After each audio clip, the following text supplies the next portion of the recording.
नमस्ते।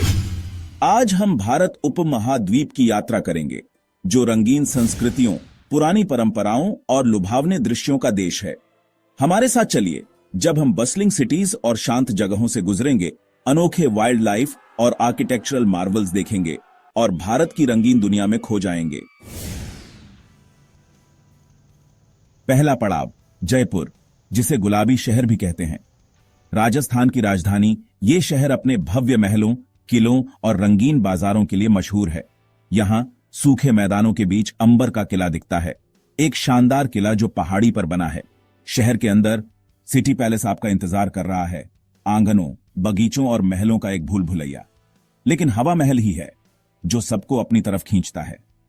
Jaipur golden triangle का एक हिस्सा है, जो टूरिस्ट्स के लिए बहुत फेमस रूट है, लेकिन ये राजस्थान के छुपे हुए खजानों का दरवाजा भी है। दूसरा पड़ाव, आगरा, प्यार की निशानी। अब हम आगरा चलते हैं, एक ऐसा शहर जो हमेशा के लिए प्यार और बिछड़ने की कहानी से जुड़ा है, जिसे ताजमहल दर्शाता है। यह सफेद संगमरमर का मकबरा, जो यमुना नदी के किनारे खूबसूरती से बना है, सिर्फ एक इमारत नहीं है, यह संगमरमर पर लिखी एक कविता है। एक मुगल बादशाह ने अपनी प्यारी पत्नी के लिए इसे बनवाया था, और ताजमहल हर साल लाखों लोगों को अपनी ओर खींचता है। ताजमहल सबसे ज्यादा मशहूर है, लेकिन आगरा शहर का भी अपना अलग ही जादू है। आगरा का किला, जो यूनेस्को वर्ल्ड हेरिटेज साइट है, मुगल साम्राज्य की ताकत और शानो शौकत की निशानी है। तीसरा पड़ाव, केरल, भगवान का अपना देश। सूखे मैदानों को पीछे छोड़कर हम दक्षिण में केरल जाते हैं, एक ऐसी जगह जहां हरियाली ही हरियाली है। भगवान का अपना देश कहा जाने वाला केरल एक ट्रॉपिकल पैराडाइज है, उत्तर के बस्टलिंग सिटीज से बिल्कुल अलग। यहां पाल्म ट्री से घिरे बीचेस अरेबियन सी के नीले पानी से मिलते हैं।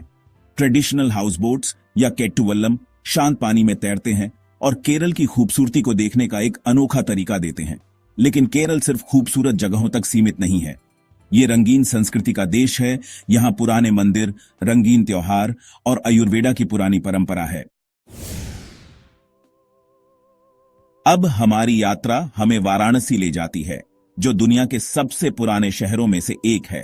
यह प्राचीन शहर, जिसे अक्सर भारत का आध्यात्मिक केंद्र कहा जाता है, हजारों सालों से संस्कृति, धर्म और इतिहास का केंद्र रहा है।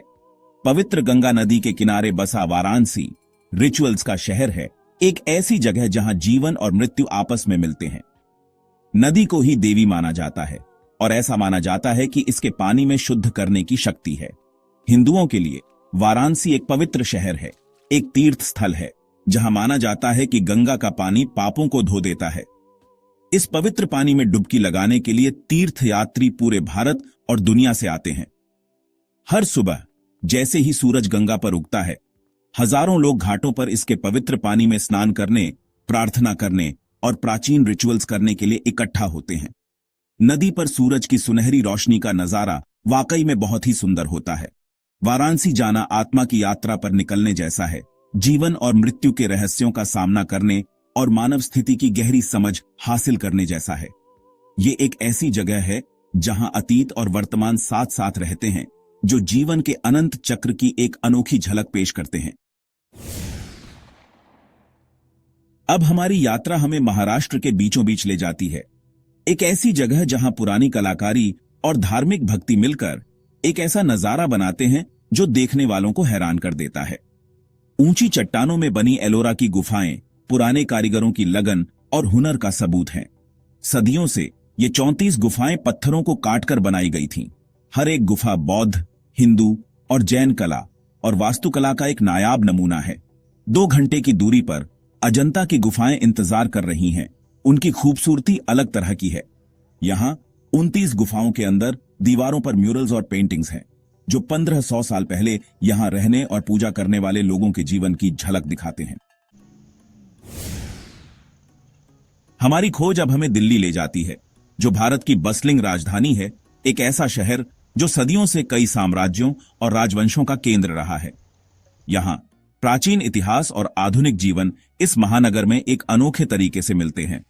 संस्कृतियों और धर्मों का मेल। दिल्ली की सड़कें एक ऐसी ऊर्जा से भरी हैं जो उत्साहजनक और जबरदस्त दोनों है।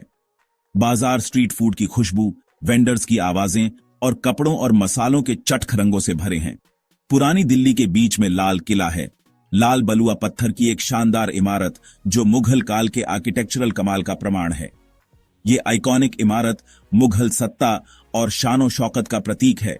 इसकी दीवारें बीते जमाने की कहानियां बयां करती हैं। ताजमहल बनाने वाले मुगल बादशाह शाहजहां ने लाल किले को एक भव्य महल और मजबूत किला बनाने के लिए बनवाया था। लाल किला कभी मुगल शासन का केंद्र था, जहां बादशाह दरबार लगाते थे और इतिहास को बदलने वाले फैसले लेते थे। लाल किले की दीवारों के अंदर आपको महलों, मस्जिदों, बगीचों और ऑडियंस हॉल्स का एक समूह मिलेगा, जिनमें से हर एक की अपनी कहानी है। लेकिन दिल्ली सिर्फ अपने मुगल अतीत तक सीमित नहीं है। ये एक ऐसा शहर है जो लगातार बदल रहा है, पुराने को बचाते हुए नए को अपना रहा है। ये विरोधाभासों का शहर है, जहां पुराने मंदिर आधुनिक स्काईस्क्रेपर्स के साथ खड़े हैं, जिससे एक ऐसा स्काईलाइन बनता है जो उसके इतिहास की तरह ही विविध है। हम बस्लिंग सिटीज को पीछे छोड़ते हैं और पश्चिम की ओर जाते हैं, गोवा के धूप से सराबोर बीचेस पर, जो पहले एक पुर्तगीज कॉलोनी थी। अपने पाम ट्रीज से घिरे समुद्र तट, सुनहरी रेत और नीले पानी के साथ गोवा बीच लवर्स के लिए एक पैराडाइज है। गोवा का सबसे मशहूर कैंडोलिम बीच दूर दूर से विजिटर्स को अपनी ओर खींचता है। सभी लोग धूप सेंकने और गोवा के आरामदेह जीवन का आनंद लेने के लिए उत्सुक रहते हैं। जो लोग ज्यादा शांत अनुभव चाहते हैं, उनके लिए अंजुना बीच है। बीच से थोड़ी दूर चापोरा फोर्ट है। इसके टूटे हुए रैम्पार्ट से समुद्र तट के मनोरम दृश्य दिखाई देते हैं। अंदर की ओर जाएं और आपको रोलिंग हिल्स, स्पाइस प्लांटेशंस और पुराने मंदिरों की दुनिया मिलेगी, जो गोवा के समृद्ध इतिहास और सांस्कृतिक विरासत का प्रमाण है। 8वां पड़ाव, लद्दाख, ऊंचे दर्रों का देश। हमारी यात्रा अब हमें भारत के सबसे उत्तरी छोर पर ले जाती है, लद्दाख के ऊबड़ खाबड़ और दूर दराज इलाके में, जिसे अक्सर छोटा तिब्बत कहा जाता है। हिमालय में ऊंचे बसा लद्दाख बेमिसाल खूबसूरती का देश है। एक ऐसी जगह जहां बर्फ से ढकी चोटियां नीले आसमान को छूती हैं। लद्दाख का सबसे बड़ा शहर लेह इस ऊंचे वंडरलैंड का गेटवे है। शहर में लेह पैलेस है, एक 17वीं सदी की इमारत जहां कभी लद्दाख का शाही परिवार रहता था। लद्दाख एडवेंचरर्स के लिए एक पैराडाइज है। यहां दुनिया के कुछ सबसे शानदार दृश्यों के बीच ट्रैकिंग, माउंटेन बाइकिंग और राफ्टिंग के मौके मिलते हैं। 9वां पड़ाव, अमृतसर, स्वर्ण मंदिर और पंजाब की आत्मा। हमारी यात्रा अब हमें पंजाब के बीचों बीच अमृतसर ले जाती है, एक ऐसा देश जो अपने गर्मजोशी भरे स्वागत, रंगीन संस्कृति और स्वादिष्ट खाने के लिए जाना जाता है। अमृतसर सिखों के लिए बहुत धार्मिक महत्व वाला शहर है। यहां हर मंदिर साहिब है, जिसे स्वर्ण मंदिर भी कहा जाता है। स्वर्ण मंदिर, जिसका सुनहरा गुंबद धूप में चमकता है, देखने लायक है। एक पवित्र तालाब या सरोवर से घिरा मंदिर शांति का स्थान है। स्वर्ण मंदिर के आसपास की सड़कें दुकानों, रेस्टोरेंट और गेस्ट हाउस के चटक मेल से भरी रहती हैं। 10वां पड़ाव, उदयपुर, पूर्व का वेनिस।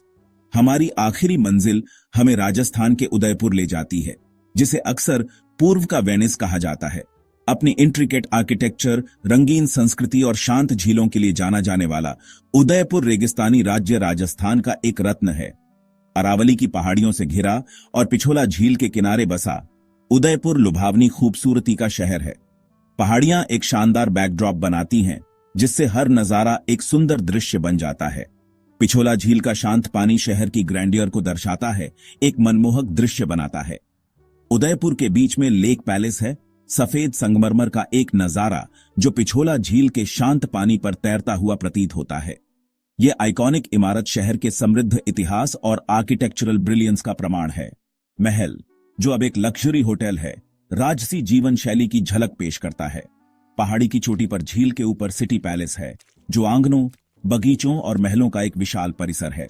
यह शानदार इमारत राजस्थानी और मुगल वास्तुकला शैलियों का मिश्रण दिखाती है, और इसके म्यूजियम में उदयपुर के शाही अतीत की कहानी बताने वाली कलाकृतियां हैं। जैसे ही सूरज उदयपुर पर डूबता है, झील और आसपास की पहाड़ियों पर सुनहरी रोशनी डालता है। यह समझना आसान है कि इस शहर को भारत के सबसे रोमांटिक शहरों में से एक क्यों माना जाता है। नारंगी और गुलाबी रंगों से रंगा शाम का आसमान, शहर के आकर्षण को बढ़ाता है, जो इसे खूबसूरती और शांति चाहने वाले यात्रियों के लिए एक आदर्श जगह बनाता है। आखिर में, अगली बार तक भारत। जैसे ही हमारी भारत की यात्रा खत्म होती है, हमारे मन में विस्मय और आश्चर्य की गहरी भावना रह जाती है।